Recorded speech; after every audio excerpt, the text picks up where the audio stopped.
so I'm doing that today. Um, and what I want you to know is that these words of wisdom are channeled through me, directly comes through me through the Spirit, Holy Spirit of God. So these are really words of wisdom that are not my own words, but they are just really words of the Holy Spirit. And so what I want you to understand is that we do not always and really never understand the life process. You know, the life and the death cycle and all of that. We go through that cycle many times with many people, but we never understand how this really works. And what, and I think it depends on the people, because when my dad made his transition, I was really upset because I was not expecting it. When my mother made her transition, I was expecting it, so I was not overwhelmed by it. I was really calm with it. When my aunt made her transition, I was not overwhelmed or upset about it. I think I had gone there to visit with her, to come visit her, to have Thanksgiving dinner with her. Although she was 101 years old, I thought we were just going to have Thanksgiving dinner, but she decided to make her transition while I was there. And I think because she knew that I was a minister is maybe why she really didn't want to have maybe do it while I was, that's the only thing I can think of is why she did it during that time. But recently I just called someone yesterday, a man that I later had me on her podcast. And I was really surprised that she had made her she certainly got cancer and certainly made her transition in a very short time. I think she found out in June or July, maybe in July, and she made a transition in September. So I was really surprised about that because,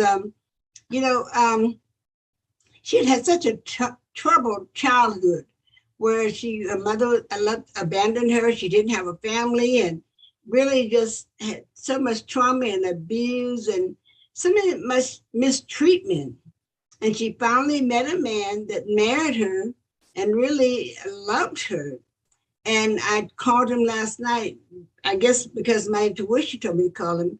And he said he's crying every day since she made her transition, and he's trying to deal with that. And I thought about that. I thought, it's really good if you could just have one day where you're with someone that loves you completely, loves you unconditionally. That is enough. But I'm sure when you're with someone, we want the person to stay forever, and yet they never stay forever. So we all have to learn how to let go and let God, and let God soothe our nerves, soothe our heart. We have a real attachment to human beings, and where we want to have the attachment to the Holy Spirit, to God, to our source, because we've lived all these lifetimes, and so you keep coming back to source. That's when you leave. You come into the world with Holy Spirit, with God, and when you leave with the Holy Spirit, with God, and Jesus, if you're Christian. So, but we worry about this thing. Oh, I think it's just a human condition, the human nature, to not want to let go of something that we come to like and to love. But I'm really learning more and more that I, as well as everyone, have to live in the moment, because these temporary pleasures don't last forever. They're here today and they're gone today. Life changes and the kaleidoscope are changing, people change, and we change. So it's just a tapestry that we have to learn to deal with. And we still have trouble letting go and letting God and allowing God to take over.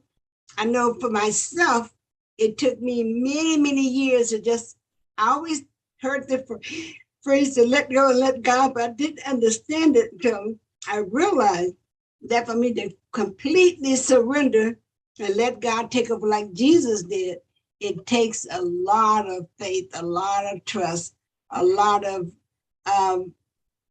really letting the left brain go and just surrendering to the Holy Spirit. And Jesus said that we would do greater things than he did. Well, none of us, anybody who's done it, that's because we have our fears, we have our doubts, we have our worries, plus we're not 100% trusting God for everything. Jesus trusted God for everything. Even when they was hanging him on the cross, he trusted God to he fulfilled his mission. He said, this is the mission that I came for. So, he came to teach us about love, forgiveness. Really, I mean, that's the biggest lesson, just love, loving God, loving your neighbor, loving your neighbor as yourself. That is a commandment that we all have trouble. I know for me, I recently, and I'm so thankful, I had a real big problem with anger toward white men because the way my dad was treated in the South. And I recently met a man in a dance class that was very fun and very playful and very loving and kind and really just lifted me up. Everything, whatever I said was negative, he just saw all the possibility and the positives in me. And it made me really think about, he just really like my dad. My dad just loved me completely, 100%. If he could give me the moon and the sun, he would have done that.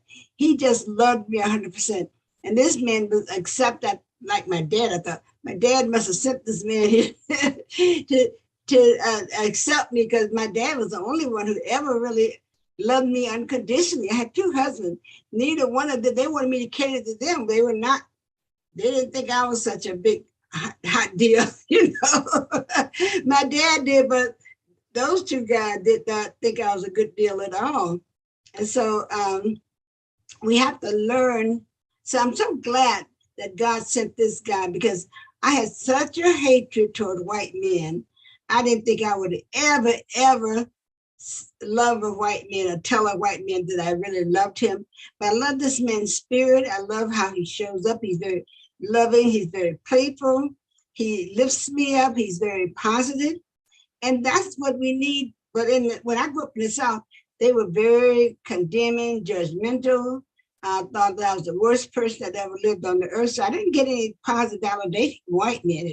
Tell you the truth, at all most of my life. So I stayed away from white men. And I just had a dislike for them, because my dad had to act like a little child, and he was not allowed to be a man. So I'm really glad that God sent this man in my life, because I would have died having a lot of hatred toward white men. But now that this man is coming, I can forgive white men. What was really interesting, because I went to the South, and when I went in Texas, I asked men to help me take my luggage down because of the shoulder injury. These young white men took my luggage down for me and carried it out and wheeled it outside where I could get it. And both times, that happened in Texas and in Florida, where they have a lot of prejudice.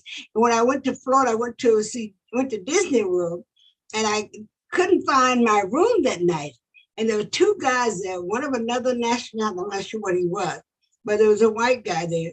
And he said, we're going to help you find your room. And we went to the desk, and he just stayed with me. Then he carries my luggage with him. Now, that was just true love. And I'm pretty sure that was just really God showing me that there are some good white men there. And plus he said, and then my car wouldn't start. We're going to do one problem at a time. Tomorrow morning, we're going to get the car started. Right now, we're just going to get you to your room. He got me to my room, and he left. And the next one, he said, my dad was a knight, and my granddad was a knight. So I just needed, I need to help people out. That's just what's in my spirit. And I really appreciate this so very much, because I had so much negative feeling toward white men, and here all these white men, but in the South was just very accommodating to me. But it started because here in Sundayb, I met this white guy that was just very, very kind, very accommodating, very uplifting, very positive. In fact, I have two of them. But this guy in particular was just reminded me of my dad. And whatever I was saying, he would just agree with it and lifted me up. So it made me realize that there are people, I know they're good people in all races, but when you have these bitter experiences about races and people and how they treat you, we tend to hang on to those feelings for quite some time. So I'm glad I was able to forgive white men and learn how to love them and to trust them and to see them. And, I'm pretty sure that I know there's some of these white men are not like that, because especially one with the January 6th committee, they would not be to be talking to me, and all that. They would not be that kind, because they would, whatever, they were trying to destroy the country or whatever. They had their idea of what's right and what's wrong, but they definitely were not pro-Black. So, and I'm African American.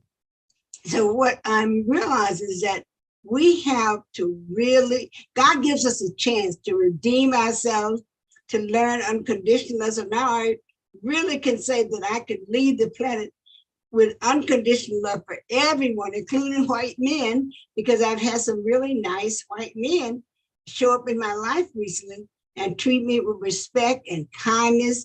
And it was just really good to have that feeling where you're feeling validated by all men of all races. I just haven't had that experience.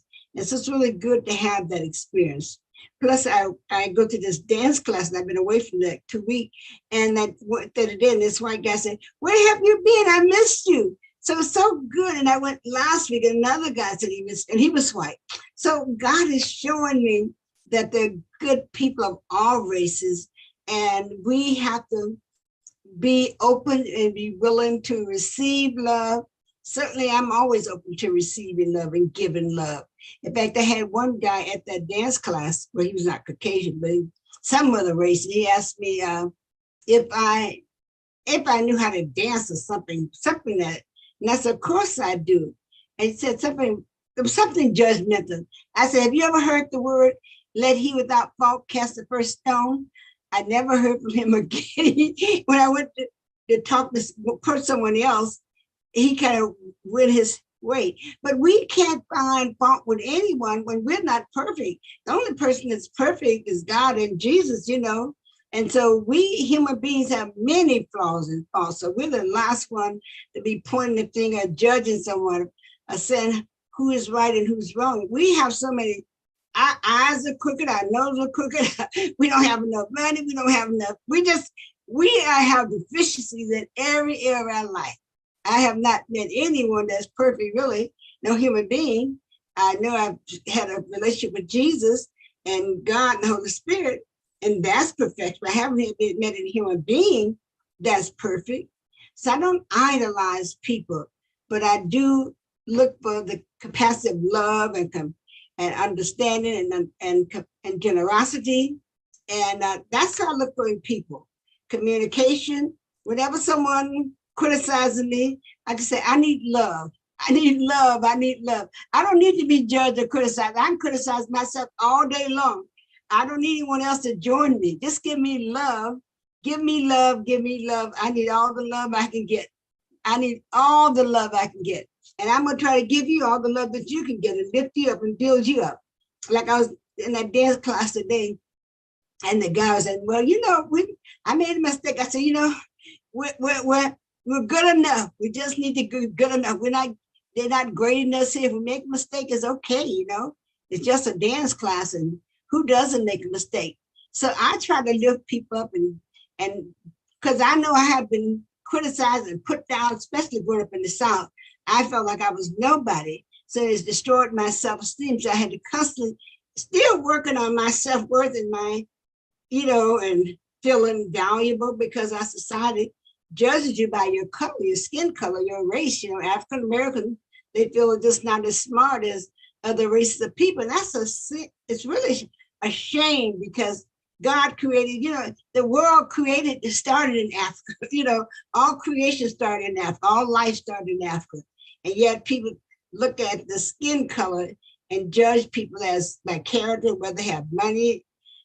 We just have to open up our heart to love and compassion and generosity. and do what we can to lift people up. Let's just lift people up, give them more love, give them more understanding, more compassion. Everyone needs love. If there's anything I can do to add to your love quotient, then just seek me out. I do have a free ebook on my website, and that's www.askdrida.com. You can go there and get that free ebook. As any people that want it can go get it. It's a free intuition ebook. And it talks about God's Holy Spirit and your divine essence. So I would love you have you go and get that free gift. So I have a gift there for you. I also have a class upcoming where I teach people how to forge a stronger connection with Holy Spirit, with Source. And that's what I came here to do in this lifetime, is to help people get a stronger connection with God, with Source, with Holy Spirit. And that class is going, if you go to you sign up for that ebook and get on my email list, then you'll get the email when that class is started. But I'll be hosting it on the 16th, started on the 16th of November. And so if you want to have a session, we discuss that class and what it's all about. You find all the components of it on the website, www.askdrida.com, but you can have a counseling session, a strategy session with me, so we talk about that. And that's www.calendly.com/Ida Green PhD /30MIN. Again, that's www.calendly.com/Ida Green PhD /30MIN. You can have a session with me so we can talk and discuss anything you want to. Also, I do soul readings on that website. You go there, and the soul readings help you to look at your really, what is your purpose in life, where you are on that, about getting your purpose and reaching your purpose, if you even know what your purpose is. And it also tells you what is blocking you, what's in the way, and what is your next step. So this is Dr. Ida Green. I'm so happy to share some words with you today, words of wisdom. Thus what this said the Lord, Holy Spirit. So hopefully you will enjoy this class. And I do a master class once a month. The first Wednesday in the month, I do a webinar, Unlock Your Intuition, the second Thursday in the month. And I just had that. So right now, my next class will be my class that I'll be starting on November the 16th, and it will go for 5 weeks. And we activate your intuition so that you will know whether you're clairvoyant, clairaudient, claircognizant, clairsentient. We'll know how the Holy Spirit is speaking, trying to get to you and speak to you. Everyone has intuition, but we have to awaken and activate it, and need to be activated at least every month. Because it's like you get a tune-up for your car, we need to tune up ourselves and make a strong connection with the Holy Spirit, with God.